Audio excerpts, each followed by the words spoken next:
Yo, what's going on, y'all? It's Combobreaker99 back on the Fight Front once again. Make sure y'all subscribe. Happy New Year's Eve, everybody. I am back with my final video of 2019. And what I want to do today is just go back and reflect on some of my favorite fights, some of my favorite boxing matches of 2019. And what I want to do is just, go back and give a little excerpt on why they were some of the best fights I feel of 2019, because just want people that are just starting to get into boxing as far as being a fan, or if you want to start boxing. I feel like these are 5 fights that you could definitely go back and watch and kind of learn from, as far as watching fighters with heart, grit, and skill, and that'll kind of get you into the sport.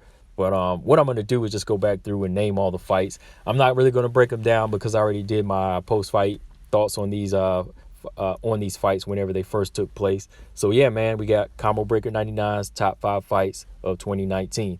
Now, number 5 is Naoya Inoue versus Nonito Donaire.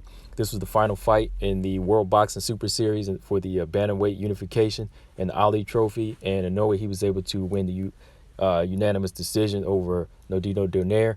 And first of all, I got to say, man, this was a very action-packed fight. It was very back and forth early on in the first half of the fight, but Inoue, he was able to step on the gas, make adjustments in the second half of the fight, and take the win. So I really have to give a shout out to the Filipino warrior Donaire, because he really came with it the first half of the fight, but him being older, Inoue, he was just kind of able to capitalize over that, prove he was the younger, fresher fighter, and come back with some really solid body shots and consistent jabbing, and just take the win and prove that he was the better fighter. On to number 4 is Claressa Shields versus Christina Hammer. This is for the undisputed crown at middleweight.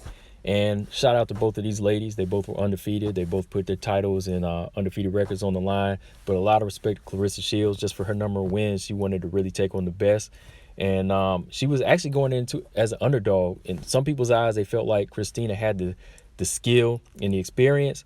But I was always favoring Claressa Shields in this fight, man, because I always felt like she had something a lot of women fighters didn't have. I feel like she was doing a lot of better things than a lot of women fighters do, and some male fighters. I gotta admit that. She does some things better than some men fighters do, and just as far as her heart and her grit, I feel like she has that one up over a lot of boxers today, and it showed in this fight. She swept, excuse me, she swept Christina Hammer for 10 rounds. And I feel like there was a midpoint where Christina Hammer wanted to quit. She started spitting her mouthpiece out. She was really taking a beating from Claressa Shields. I just imagine if this fight was 12 3-minute rounds, that she probably would have stopped Christina Hammer. But shout out to Claressa Shields again. She put everything on the line and became the first undisputed women middleweight champion in history. On to my number 3 fight, Artur Beterbiev versus Alexander Gvozdyk. Not Usyk, but Gvozdyk. And this was another great unification fight at the light heavyweight division, one of my favorite divisions. And Artur Beterbiev, he showed that grit in this fight, man, and scored a 10th round stoppage over Gvozdyk. Gvozdyk was winning the fight early on. He's very slick and fast and has that volume punching style that, he was kind of dependent on. But he started getting tired in the later rounds, especially when Beterbiev started putting those hard punches on him, to the head and to the body. And Beterbiev, like I said, he was getting outpointed early, but the thing about him is he stayed consistent. Whereas Gvozdyk, he stayed at a peak and then kind of fell. Beterbiev just stayed on that line, man. He knew that he had it. He said all he had to do was keep walking Gvozdyk down and break him down, which he did in the later rounds till they stopped it. And he came away with his belt, which was the IBF belt, and he took the WBC belt from Gvozdyk. So shout out to both of these guys, battling undefeateds once again, and they put everything on the line. On to my number 2 fight. It is this. Honestly, this probably would have been my number 1 fight if my number 1 fight didn't happen this year. I just have to say that. And this fight, my number 2 fight, is Jarrett Hurd versus Julian J. Rock Williams. And just so many things about this fight I just felt were beautiful. Not just the performance by J. Rock, but just the energy that went on outside of the ring as far as J. Rock being the underdog. I love the way he was able to translate that energy, that negative energy that a lot of people were counting him out and, telling him to his face that he was going to lose. But he translated that energy into, a masterful performance against Jarrett Hurd. Now, honestly, going into this fight, I actually didn't even do a prediction because I didn't know who was going to win. You know, I seen J-Rock fight before, and I seen Jarrett Hurd fight, and I know styles make fights. So I didn't even think of the Charlo fight going into this as far as, you know, what's going to happen to J-Rock. You know, I couldn't even predict this fight. You know, I felt like it was 50-50. And J-Rock going into this fight, you know, he showed what he showed what he can do. He showed you what a real champion is made of. He actually, to me, almost swept every single round in this fight against Jarrett Hurd. He really showed like another level of skill that Jarrett Hurd had never seen before. As far as fighting on the inside, he was beating up the bigger man, backing him up, even knocked him down, and just taking the better shots of Jarrett Hurd. You know, he was able to take Hurd's shots and come back with something bigger. And I recommend a lot of young kids out there who want to learn how to box to watch this fight. As far as fighting like a taller, bigger man, you know, it can really show you how to, you know, nullify the bigger man's strength and power. You know, J-Rock, he was able to do that. He was able to just come back with a better, grittier fight. Not just fighting like a brawler, but he was really taking away Jarrett Hurd's attributes as far as the size and the strength.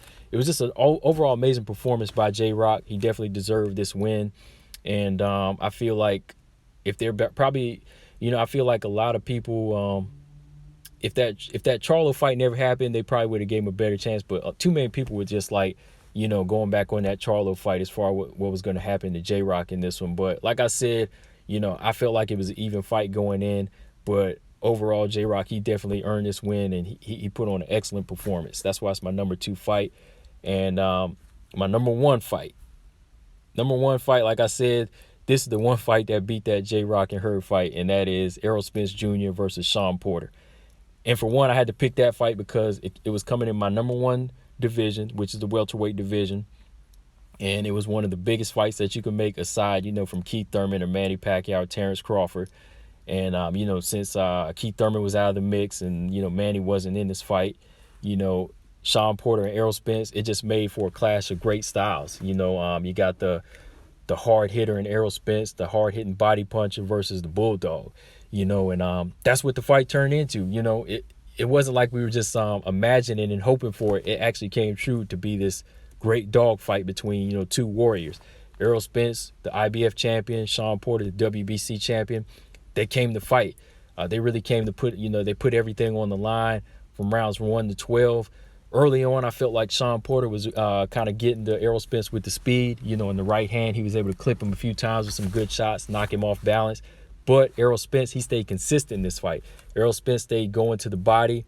He stayed out-strengthened Sean Porter on the inside. He was actually the better dog, in my opinion. Sean Porter was actually the better boxer in this one. Sean Porter, like I said in my prediction before, Sean Porter, he was actually the better jabber and the faster fighter, where he was able to kind of counter and then step in and out and then just kind of, you know, bid his time and then go back to boxing or even dog a little bit. But Errol Spence stayed consistent as far as, you know, muscling on the inside, working the body, and, you know, draining Sean Porter down to the 11th, where he was able to score that knockdown with the left hand and then just ride out in the 12th round and, you know, take that as well. And it was a close fight. You know, it was a split decision, but in my opinion, I felt like Errol Spence won the fight about 8 rounds to 4. Call me crazy, but Errol Spence did the better work in the rounds that I looked at, which was the whole fight. But, you know, as far as what I scored, I had Errol Spence win the fight, and he put on a great performance. You know, he went through hell in this fight, and it shows you why he's the better champion and why he's the number 1 guy at welterweight right now. But yeah, man, those are my 5 fights. If you want to go back, you know, and watch these fights, I really recommend that. You know, again, number 5 was Inoue. It was Naoya Inoue versus Nonito Donaire. Number 4 was Clarissa Shields versus Christina Hammer. Number 3, Artur Beterbiev versus Alexander Vosdick. Number 2, Jarrett Hurd versus Julian J. Rock Williams. And number 1, Errol Spence Jr. versus Sean Porter. All great championship fights, you know, everybody putting everything on the line. Undefeated fighters willing to risk their O and show you why they're the best and take on the best challenges. So definitely recommend a lot of you young guys out there, young fighters that are on the come up. If y'all want to know what grit is, what heart is, what determination is, just go back and watch all 5 of these fights, and you know, that'll give you motivation if you really want to be a fighter. And casual fans of boxing, go back and really understand boxing. Go back and watch all these fights as far as what happens in the ring, and, you know, really get a good understanding of boxing. But yeah, man, that's all I got on this. And guys, again, check all 5 of these fights out.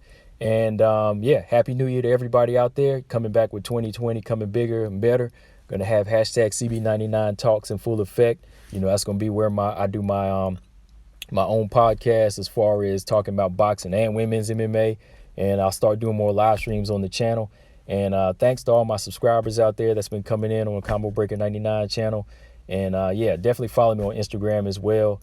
And keep following and subscribing. I'm gonna be coming back with some bigger and better videos. And yeah, that's all I got on this one, guys. Happy New Year. Peace.